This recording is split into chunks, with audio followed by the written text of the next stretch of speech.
Assalamualaikum warahmatullahi wabarakatuh. Perkenalkan kami dari kelompok 6 yang beranggotakan 3 orang. Saya Siti Halimah sebagai moderator dan pemateri ketiga. Dan rekan saya Fatina Azahra sebagai pemateri pertama dan Zaskia Aminah Putri Haruko sebagai pemateri kedua. Pada kesempatan kali ini kami akan mempresentasikan materi kami yang berjudul Research on Desensitized Solar Cell Recent Advancement Toward the Various Constituents of Desensitized Solar Cell for Efficiency Enhancement and Future Prospect. Untuk pemateri pertama akan dijelaskan oleh Fatina Azahra. Kepada Fatina Azahra, saya persilahkan. Oke, terima kasih moderator. Tolong slide-nya, Kak. Oke, yang pertama itu ada di latar belakang, di mana pada slide ini dapat dilihat bahwa kebutuhan energi dunia terus meningkat dan diproyeksikan mencapai sekitar 28 terawatt pada tahun 2050 akibat pertumbuhan populasi dan industri. Sementara itu, penggunaan hidrokarbon masih mendominasi dan menjadi penyebab krisis energi serta pencemaran lingkungan. Karena itu, energi terbarukan seperti teknologi solar coal terus dikembangkan, termasuk DSSC sebagai inovasi generasi ketiga. Next. Oke, di sini ada DSSC, di mana ini adalah sel surya yang memanfaatkan pewarna untuk menyerap cahaya matahari. Berbeda dengan sel surya biasa, cahaya ditangkap lebih dahulu oleh dye, lalu menghasilkan aliran elektron untuk menghasilkan listrik, yang dimana efisiensi DSSC saat ini sekitar 11% dengan keunggulan sekitar atau seperti biaya yang murah, fleksibel, ramah lingkungan, dan dapat menggunakan dye alami. Next. Selanjutnya itu ada struktur DSSC, di mana strukturnya sendiri itu terdiri dari 4 komponen utama. Yang pertama itu fotoanoda berbahan TiO2 sebagai tempat perpindahan elektron. Yang kedua ada dye sebagai penangkap cahaya. Yang ketiga ada elektrolit yang berfungsi sebagai media transfer ion. Dan yang keempat itu ada counter elektroda berbahan platinum yang membantu melengkapi siklus perpindahan elektron sehingga listrik dapat dihasilkan. Oke, kembali ke moderator.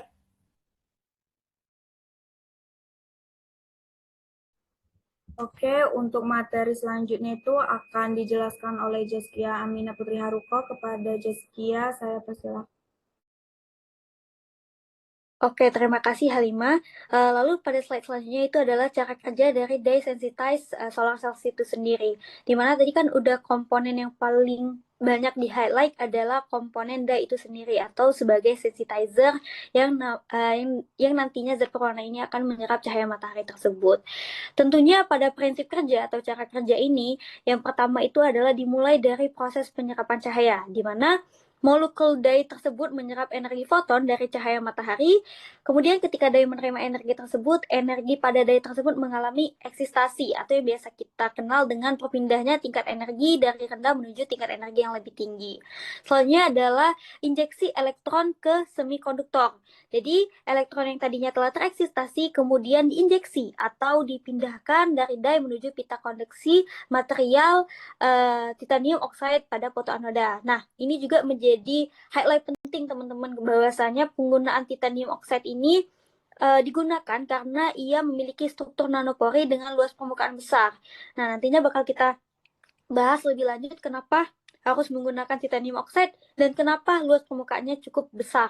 Karena dengan ini semua lebih banyak dye dapat menempel sehingga penyerapan cahaya menjadi lebih optimal. Jadi dye-nya itu tadi banyak menempel di porositasnya itu tadi. Kemudian slide selanjutnya adalah transport elektron, yang dimana elektron telah masuk ke dalam material titanium oxide tadi, kemudian bergerak melalui lapisan semikonduktor menuju substrat konduktif.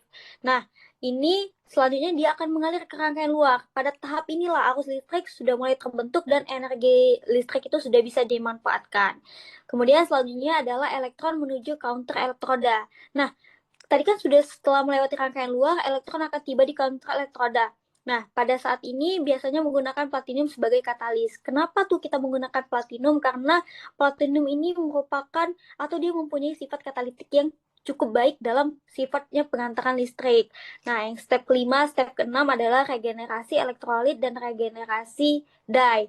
Pada regenerasi elektrolit, counter elektroda, elektron tersebut akan bereaksi dengan pasangan redoks dalam elektrolit.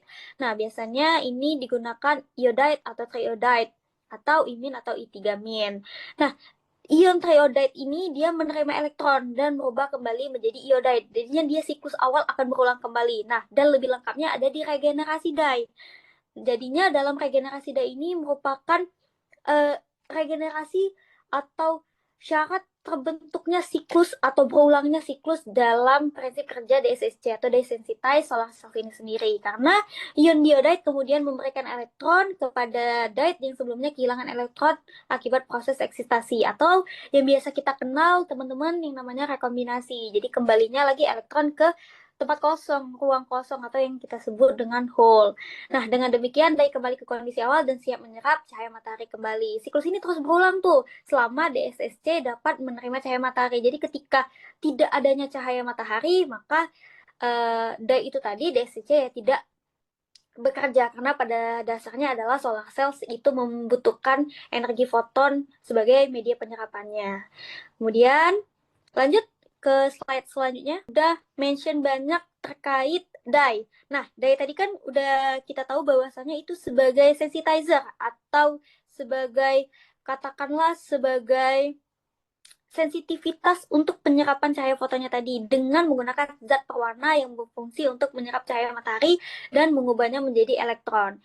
Tentunya jenis dye juga akan ada pembaharuan guna untuk meningkatkan efisiensi atau meningkatkan efektivitas dari penggunaan solar cell itu sendiri gitu teman-teman. Yang tentunya yang pertama itu ada anorganik gitu. Dye yang pertama itu jenisnya anorganik. Itu biasanya berbasis ruthenium. Nah, ruthenium ini memiliki efisiensi yang tinggi karena mampu menyerap spektrum cahaya matahari dengan sangat baik serta memiliki kestabilan yang bagus. Nah, karena transfer elektronnya juga sangat cepat sehingga banyak digunakan di SSC dengan performa tinggi. Namun tadi kita perlu ketahui bahwasanya ruthenium ini merupakan zat kimia yang cukup sulit untuk ditemui, jadi dia tergolong cukup langka sehingga harganya juga mahal. Jadi dia kurang ekonomis dan produksi skala besar. Jadi ketika dia mau digunakan untuk produksi skala besar itu cukup rumit karena tadinya materialnya juga cukup langka dan cukup mahal. Kemudian dari pembaharuan itu tadi dibaharukan lagi, ya ada yang namanya jenis dye organik sintesis. Nah, di mana dye ini dibuat menggunakan senyawa organik buatan dengan struktur yang dapat dimodifikasi sesuai kebutuhan. Keunggulannya tentunya dia lebih unggul dari dye pertama yang namanya tadi kan ada yang namanya pembaharuan. Tentunya biaya produksi lebih murah dibanding ruthenium dan desain molekulnya itu fleksibel sehingga penyerapan cahayanya dapat dimodifikasi. Namun dye organik ini juga tentunya memiliki koefisien absorpsi atau penyerapan cahaya yang cukup tinggi. Namun tentunya akan ada kekurangan dari jenis dye organik sintesis ini tadi, yaitu dia mungkin cenderung cukup sulit karena dia adanya kombinasi antara satu senyawa dengan senyawa lainnya. Namun fleksibilitas desain tersebut dapat dikembangkan lagi dengan baik karena penelitian menggunakan struktur donor P sebagai jembatan aseptor atau tadi donor P aseptor pada dye organik untuk meningkatkan transfer elektron dan mengurangi yang namanya rekombinasi. Nah, tentunya yang dari kedua jenis dye itu sendiri, yang namanya pembaharuan, yang namanya efektivitas, itu pasti kita ingin mencari hal yang lebih ramah lingkungan karena kita juga mendukung tingkat energi bersih gitu, energi baru terbarukan yang bersih gitu. Maka dibuatlah jenis dye yang natural dye. Nah, natural dye ini dia ramah lingkungan tentunya teman-teman. Namun kelemahannya adalah efisiensinya itu rendah. Bisa dibilang dia kurang dari 1% karena dia juga biasanya menggunakan dari bahan-bahan alami seperti bunga, buah, daun maupun kulit tanaman yang mengandung pigmen alami seperti antosianin, klorofil hijau biasanya kalau klorofil beta lain atau karotenoid. Nah, kekurangannya tadi efisiensinya masih rendah karena tadi kan dia bahan alami. Jadi kesimpulannya adalah penelitian dye sensitized solar cells ini banyak difokuskan pada pengembangan dye agar mampu meningkatkan absorpsi cahayanya. Dia mempercepat transfer elektron dan meningkatkan efisiensi DSSC secara keseluruhan begitu. Kemudian lanjut.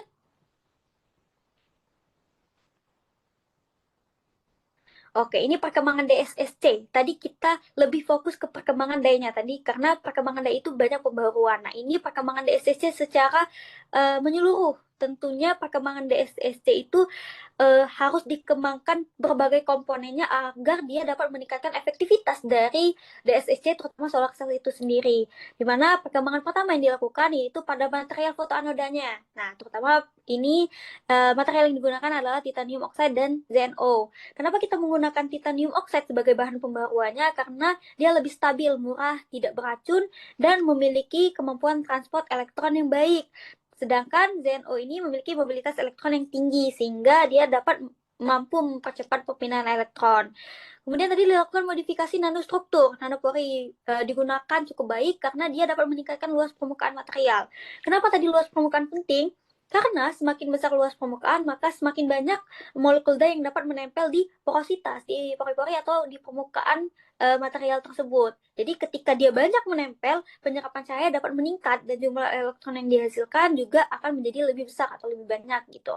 Kemudian pengembangan berikutnya adalah penggunaan material hybrid. Tadi dalam jurnal juga disebutkan bahwasanya penggunaan material hybrid seperti grafin dan karbon nanotube atau yang biasa kita kenal dengan CNT ini memiliki konduktivitas listrik yang sangat tinggi sehingga mampu mempercepat transfer elektron dan mengurangi kehilangan energi akibat rekomendasi elektron. Jadi dia energinya dia bisa disimpan dengan baik.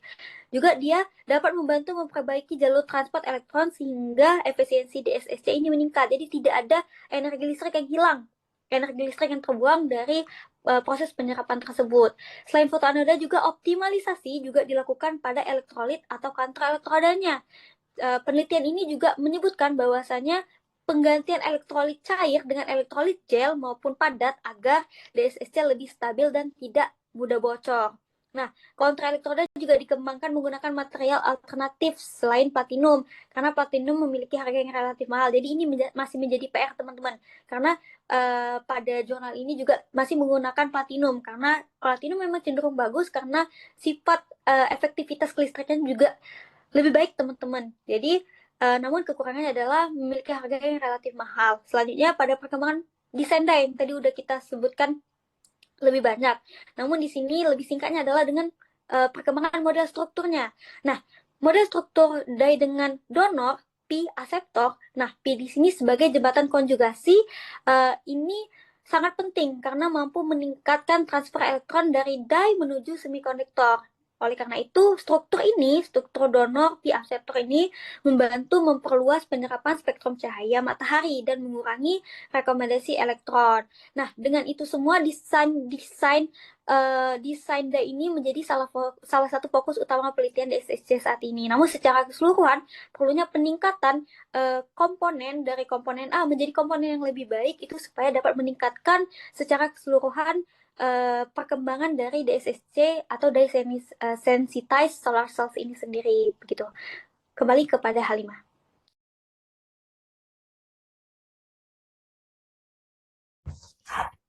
Oke, untuk pemateri selanjutnya itu akan dijelaskan oleh saya sendiri, di mana pada tahun 1991 efisiensi DSSC itu adalah 7%, yang kemudian meningkat menjadi 11%, di mana 11% itu merupakan efisiensi tertinggi saat ini.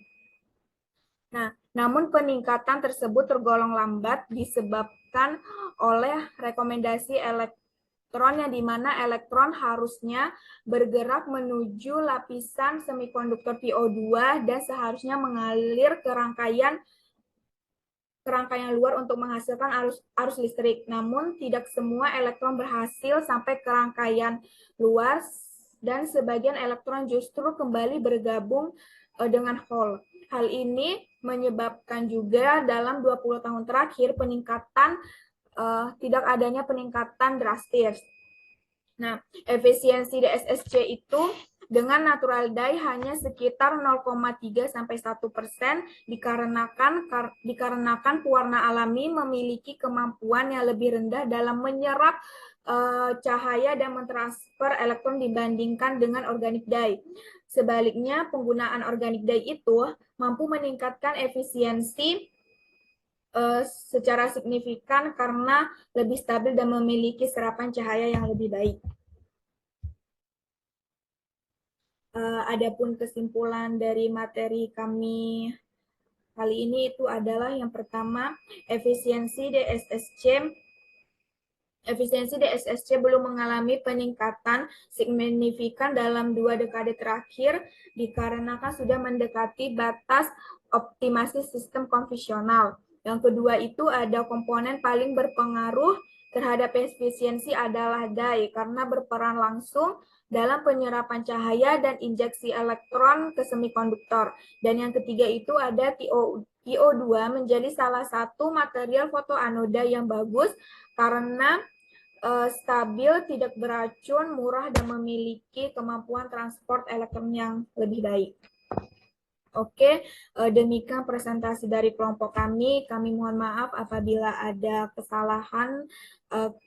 Kami akhiri. Wabillahi taufiq walhidayah. Wassalamualaikum warahmatullahi wabarakatuh.